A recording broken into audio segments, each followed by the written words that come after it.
I was never raised in a way that I would be running for public office. It didn't interest me. When I graduated from college, I got married, had 5 children in 6 years.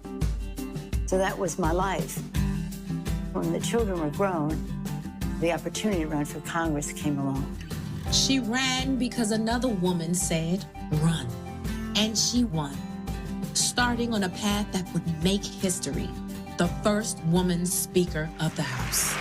For our daughters and our granddaughters, today we have broken the marble ceiling.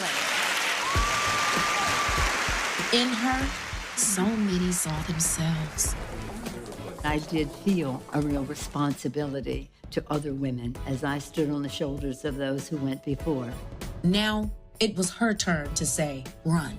And run they did, winning and making her Speaker once again. We didn't have a Speaker who would bring a gun bill to the floor. We didn't have a Speaker who would bring a Dreamers issue to the floor. We do now. And that's good for every American. But not everyone was on board. Nancy Pelosi. Pelosi. Pelosi. I'm a mother of 5, grandmother of 9. I know a temper tantrum when I see one. The power of the Speaker is awesome. Awesome.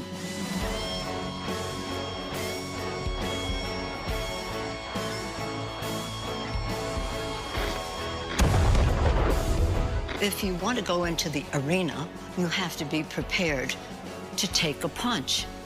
But you also have to be prepared to throw a punch for the children. Throw a punch for the children. From running the House to Speaker of the House and taking on the White House, unapologetic, unafraid. Madam Speaker. Congratulations, Madam Speaker. Madam Speaker. Madam Speaker. Madam Speaker. Madam Speaker. This month, as America marks the centennial of women, finally women winning the right to vote, we do so with 105 women in the House. Proudly, 90 are Democrats. To win the vote, women marched and fought and never gave in. We stand on their shoulders, charged with carrying forward the unfinished work of our nation advanced by heroes, from Seneca Falls to Selma to Stonewall.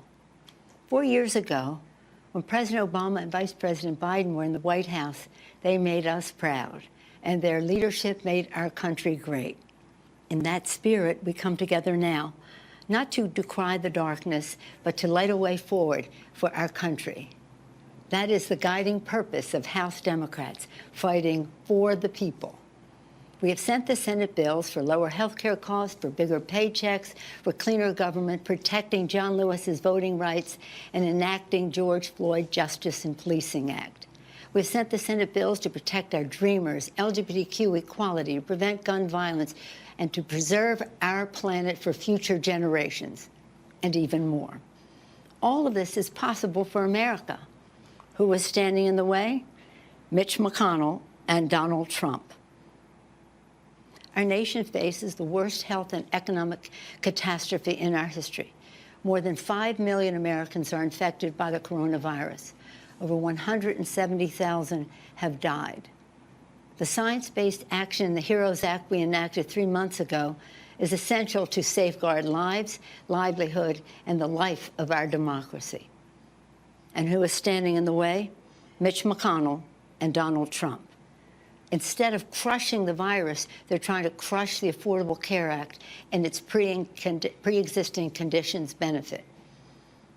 As Speaker of the House, I've seen firsthand Donald Trump's disrespect for facts, for working families, and for women in particular. Disrespect written into his policies toward our health and our rights, not just his conduct. But we know what he doesn't, that when women succeed, America succeeds. And so we are unleashing the power of women to take our rightful place in our national life by championing a woman's right to choose and defending Roe v. Wade, securing safe and affordable child care, preserving Social Security, and passing equal pay for equal work. Who's standing in the way? Mitch McConnell and Donald Trump. So here is our answer. We will remember in November, when we will elect Joe Biden president, whose heart is full of love for America, and rid the country of Trump's heartless disregard for America's goodness. Joe Biden's faith in God gives him the courage to lead. Joe Biden's love gives him the strength to persevere. Joe Biden is the president we need right now, battle-tested, forward-looking, honest, and authentic. He has never forgotten who he is fighting for. And Kamala Harris is the vice president we need right now, committed to our Constitution, brilliant in defending it, and a witness to the women of this nation that our voices will be heard. Our mission is to fight for a future equal to the ideals of our founders, our hopes for our children, and the sacrifices of our veterans, our brave men and women in uniform, and their families. We will increase our majority in the House. We will win a Democratic majority in the Senate. We will elect Kamala Harris vice president, and we will elect Joe Biden president of the United States of America. God bless you, and God bless America.